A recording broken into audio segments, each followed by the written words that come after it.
Buletin Didik 26 Januari bersama saya Fazlahani Harun. Assalamualaikum dan salam sejahtera. Satu lagi kluster COVID-19 institusi pendidikan direkodkan di Sabah semalam dengan 18 kes kumulatif terdiri daripada pelajar asrama Sekolah Menengah Kebangsaan Balong Tawau.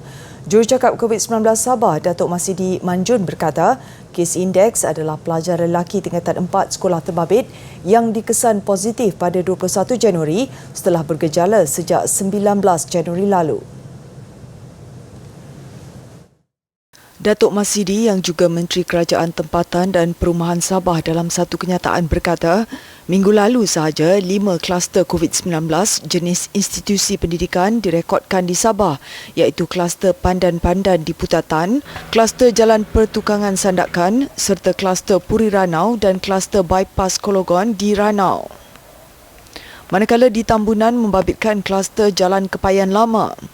Sabah merekodkan 314 kes baru COVID-19 setakat semalam menjadikan jumlah kumulatif 246,077 kes diikuti 3 kes kematian. 177 pesakit sembuh menjadikan jumlah kumulatif 238,187 orang sembuh manakala 690 pesakit sedang menerima rawatan. Dikelilingi rakan dan masyarakat berbangsa Melayu membuatkan seorang graduan berbangsa Cina berminat mendalami ilmu pendidikan Islam.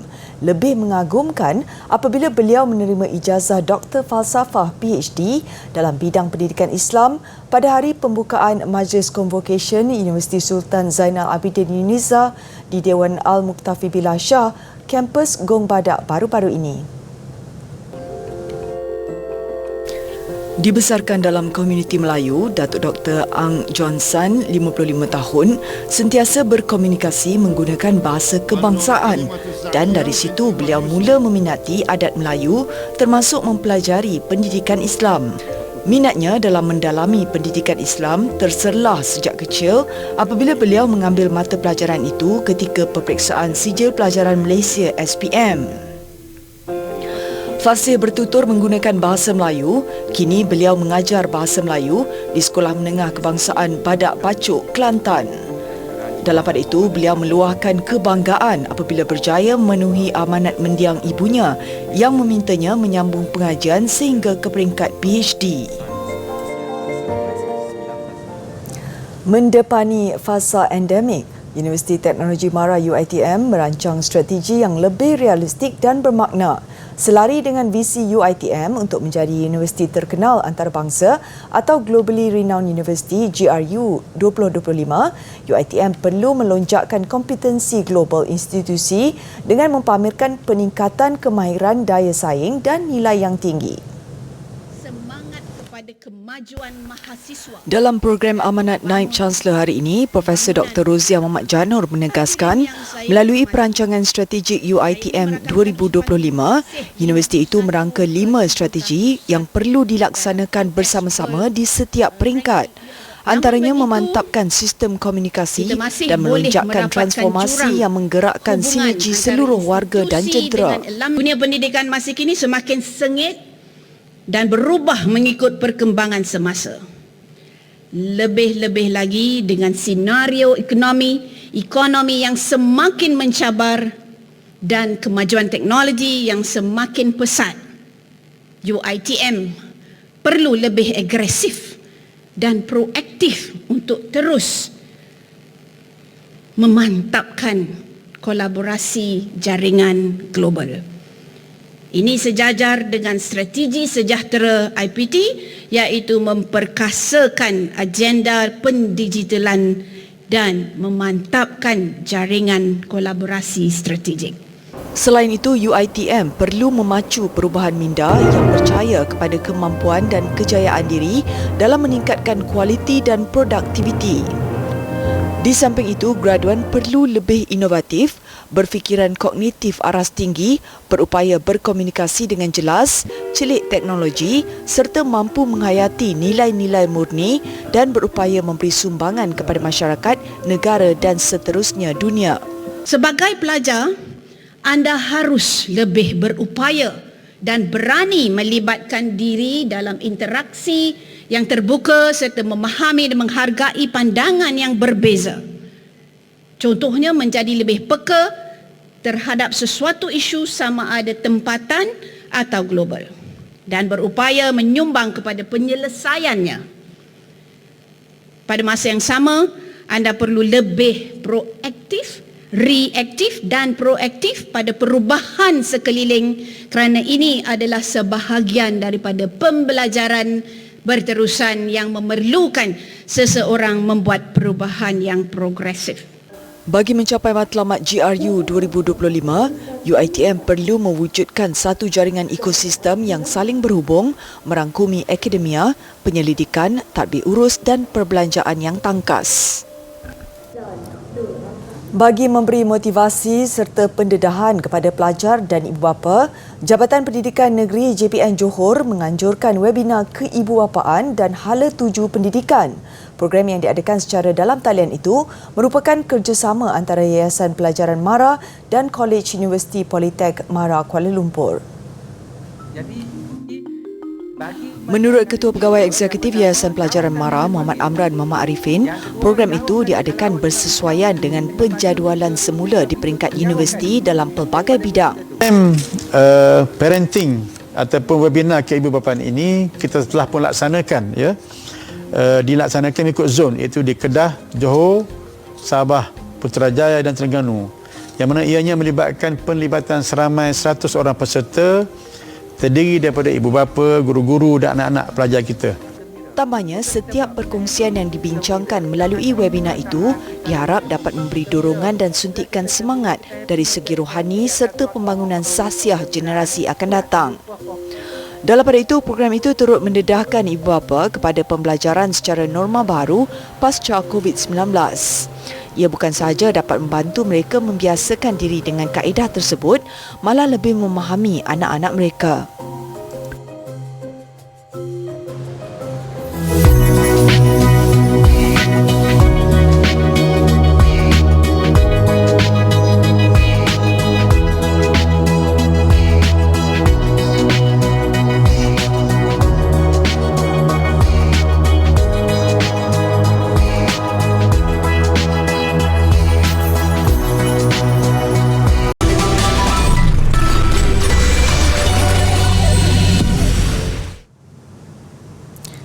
Sebelas 11,119,363 individu atau 47.5% daripada populasi dewasa di negara ini telah menerima dos penggalak vaksin COVID-19 setakat jam 11.59 malam semalam.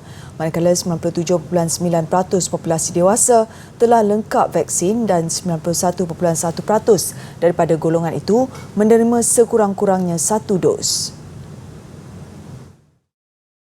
Menurut data Kementerian Kesihatan menerusi COVID Now, bagi populasi remaja berusia 12 hingga 17 tahun, lebih 2.7 juta individu atau 84.4% telah melengkapkan vaksinasi. Statistik harian menunjukkan sebanyak 213,226 dos vaksin telah diberikan semalam, melibatkan 2,169 dos pertama, 2,680 dos lengkap dan 208,377 dos penggalak. Sementara itu, Ketua Pengarah Kesihatan Tan Sri Dr. Nur Hisham Abdullah menerusi hantaran di Facebook rasminya memaklumkan kadar kebolehjangkitan COVID-19 atau RT seluruh negara setakat semalam adalah 1.09. Negeri Sembilan mencatat nilai RT tertinggi iaitu 1.13, diikuti Johor 1.1, Kedah 1.09, Kuala Lumpur 1.07, Selangor 1.05, manakala Pulau Pinang dan Melaka masing-masing 1.03 dan Sabah 1.01 dan Kelantan 1.0. Kebanyakan aktiviti pembalakan hanya untuk harimau hanyalah membabitkan pembalakan terpilih, iaitu hanya menebang sebilangan pokok tertentu setiap tahun dalam petak hutan selari amalan pengurusan hutan Mampan SFM. Tabung Hidupan Liar WWF menegaskan ia tidak merangkumi pembalakan yang diadakan secara sembarangan dengan menebang seluruh hutan sekaligus. WWF dalam kenyataan berkata, perkara terbabit dinyatakan dalam kajian yang dibuat oleh WWF pada 2009 bertajuk Kepentingan Hutan Balak Terpilih untuk Pemeliharaan Harimau Panthera tigris, Anggaran Kepadatan Penduduk di Semenanjung Malaysia. Kajian oleh D. Mark Ryan dan Sharif Wan Muhammad mendapati anggaran kepadatan 2.59 harimau dewasa adalah bagi setiap 100 km persegi. Ini menunjukkan bahawa hutan yang ditebang secara terpilih seperti hutan simpan Gunung Basor berpotensi untuk menampung kepadatan harimau yang tinggi. Kajian itu menyimpulkan bahawa penyelidikan lanjut amat diperlukan untuk memahami ekologi harimau dan mangsanya di hutan yang dibalak secara terpilih. WWF dalam pada itu percaya bahawa hutan yang bersih dan tidak terganggu adalah habitat yang sesuai untuk harimau. Selain kawasan perlindungan dalam bentuk perlindungan hidupan liar dan taman negara adalah perlu. Sebelum ini, Jawatan Perhutanan Negeri Kelantan JPNK mendakwa aktiviti pemalakan di negeri berkenaan tidak menjejaskan populasi harimau. Pengarah JPNK Abdul Khalim Abu Samah berkata proses itu sebaliknya baik untuk pertambahan populasi berpandukan kepada kajian yang dibuat pakar dari Sarawak. Abdul Khalim berkata sekiranya ada pembalakan, banyak tumbuhan baru akan tumbuh yang menarik haiwan seperti kancil untuk datang ke kawasan berkenaan. Timbalan Menteri Pengajian Tinggi Datuk Dr. Ahmad Mas Rizal Muhammad menghadiri program 100 Days with Rosie Exhibition and Batik Malaysia Fashion Presentation. Program yang diadakan di Galeri Seni Tuanku Nur Zahira atau Gestures di Universiti Teknologi Mara UiTM Shah Alam itu menyaksikan persembahan fashion batik Malaysia oleh Pereka Fashion Azam Osman yang merupakan alumni universiti itu. Sebanyak 18 rekaan kontemporari beliau yang dikenali sebagai Azamov dipamerkan, termasuk koleksi seni UiTM. Turut hadir Naib Chancellor UiTM Profesor Dr. Rozia Muhammad Janur, Duta Republik Cuba ke Malaysia Florentino Batista Gonzalez dan pengurusan tertinggi UiTM. Dalam pada itu, program 100 Days with Rosie turut mempersembahkan sebuah dokumentasi visual dan tekstur perkembangan, peristiwa serta pencapaian sepanjang 100 hari keluarga UiTM. UiTM Gestures merupakan galeri seni universiti yang berperanan sebagai pusat kurator dan interaksi bagi semua aktiviti kreativiti merentasi seni visual.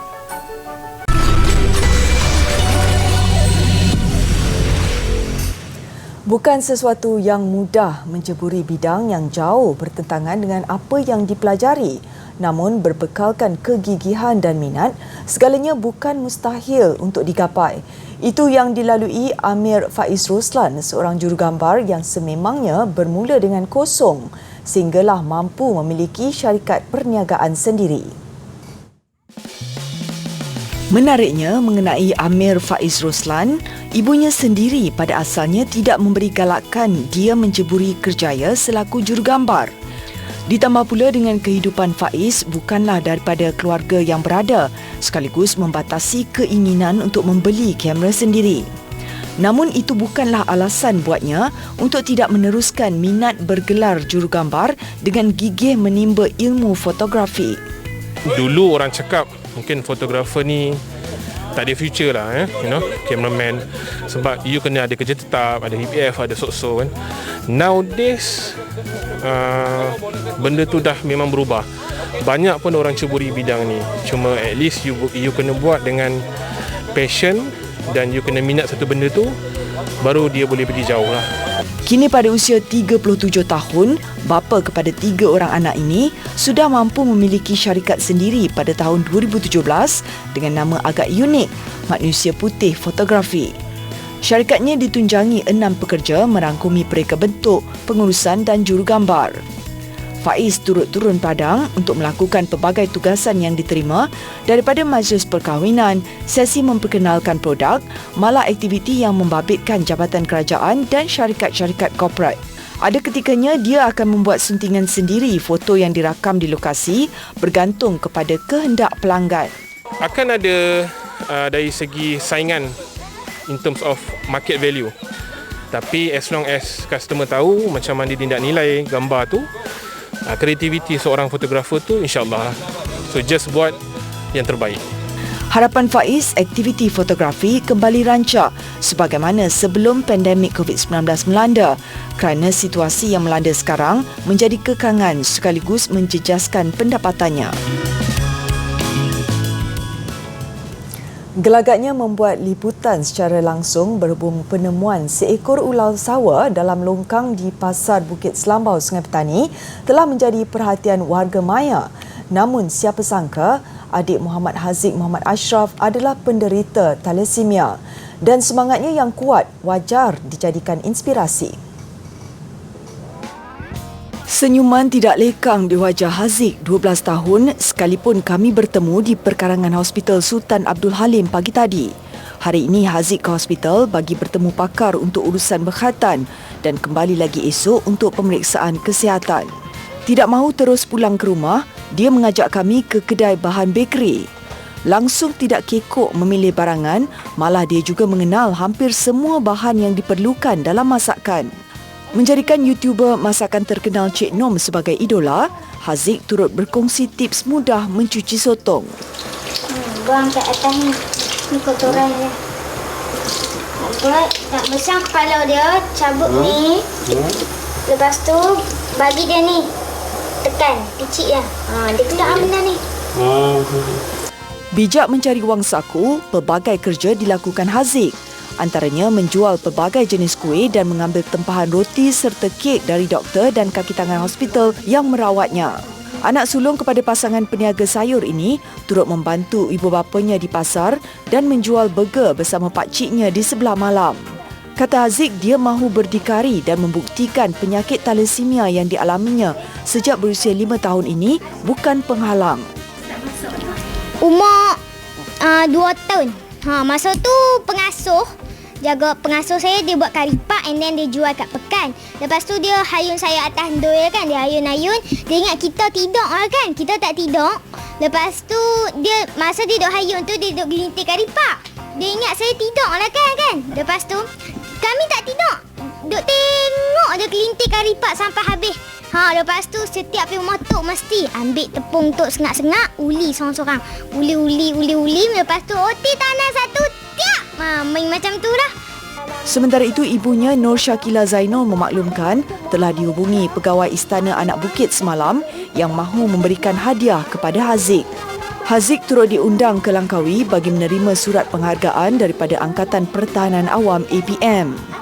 Dia turut dijemput Jabatan Penerangan Negeri hari ini untuk mempromosikan program vaksinasi melalui program Info on Wheel di sekitar Bukit Selambau. Sebuah rumah yang diperbuat sepenuhnya daripada cermin di Stad, Switzerland menjadi perhatian ramai. Begitupun kreativiti yang diketengahkan pemiliknya masih menimbulkan perdebatan di media sosial. Binaan yang digelar Rumah Khayalan ini hasil sentuhan artis seni dari Amerika Syarikat, Doug Aitken. Ia dibina bagi memastikan daya penarik lokasi pelancongan pergulungan Alps kekal unik dari yang lain. Dalam pada itu, sekumpulan penggemar burung mengecam pembinaan rumah berkenaan. Ini kerana rumah cermin di tengah kawasan terbuka didakwa boleh mengelirukan burung yang terbang. Ada juga yang berpendapat kewujudan rumah cermin terbabit berbahaya kepada hidupan liar selain merosakkan pemandangan indah semula jadi di pergunungan Alps. Apapun idea rumah cermin ini nyata mencipta satu kelainan buat pengunjung yang pertama kali melihatnya.